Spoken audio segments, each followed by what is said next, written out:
Hello everyone, and welcome to the next edition of the Holland Land Office Museum's Artifact video series. My name is Ryan Duffy and I'm the director of the museum. And this week I figured we'd talk about something somewhat appropriate to our time period here in October, as we're at the height of autumn as well as getting to the height of the Halloween season, and something that has some relevance to both.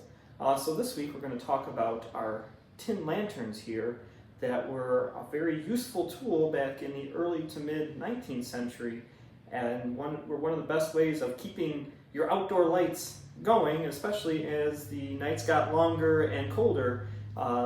Having those lanterns that could keep things lit for a very long time is very important. So we're going to talk about sort of the history as well as the uses of these lanterns here, and even show you the power that they can give off. So all these four tin lanterns we have here, they all range in dates from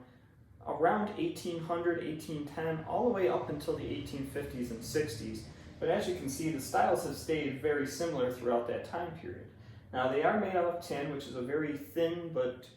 malleable metal, and it was rather abundant and cheap to make, so things such as these lanterns were perfect uses for it, as you were easy to make for the most part. But there was great skill in designing these, as they were very unique in the way that they displayed the light but also protected it, as tinsmiths and other metal workers would poke holes using their tools to make patterns in the lanterns, and these would give off a particular set of light, but were also important as it made it windproof. Actually, it let the light out through the metal holes, but did not let the wind in to any great effect, so your candles would actually stay lit even in a very strong gust, which was obviously very important if you're going outside to work on the farm or had something to do in the middle of the night. These would keep your way lit pretty much against any type of wind. Now tinsmiths were very meticulous workers, and they came up with some different patterns, and as I get a little closer to some of these, you can see some of the particular patterns that show up, but they were all kind of based around sort of sun and flower motifs, at least the ones we have here, but you could get basically any motif or design depending on the tinsmith's skill or the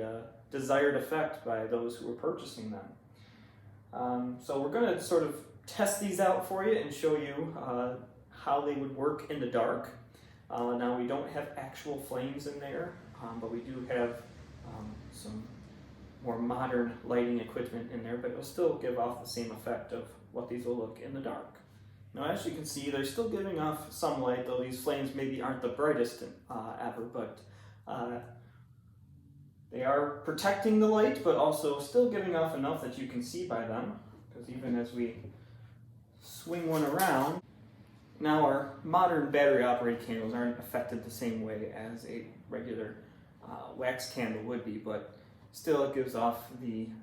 same desired effect. So these are very cool lighting pieces, and something unique to the 19th century. As technology improves, these kind of become obsolete, but when thinking about Halloween or autumn, these are sort of a very emblematic image, at least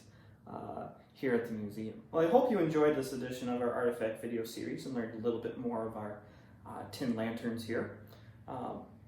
In case you've missed any of our previous videos, you can go check them out on our YouTube channel, Holland Land Office Museum, and go through our entire catalog, as we're approaching 120 videos in the Artifact video series. But also on there are our guest speaker lectures and concerts even, so there's plenty of material to check out. If you like anything in particular, give it a thumbs up, or maybe even subscribe to the channel, as it helps us out a little bit, but also gets you notified quicker when we do release new videos. But as always, the best way to come and see all of our artifacts and to learn more about the information of Genesee County is to come and stop by the museum for yourself and check them out up close and personal, and we'll share even more stories than what we shared in these videos. So thank you for watching, and we'll see you next week.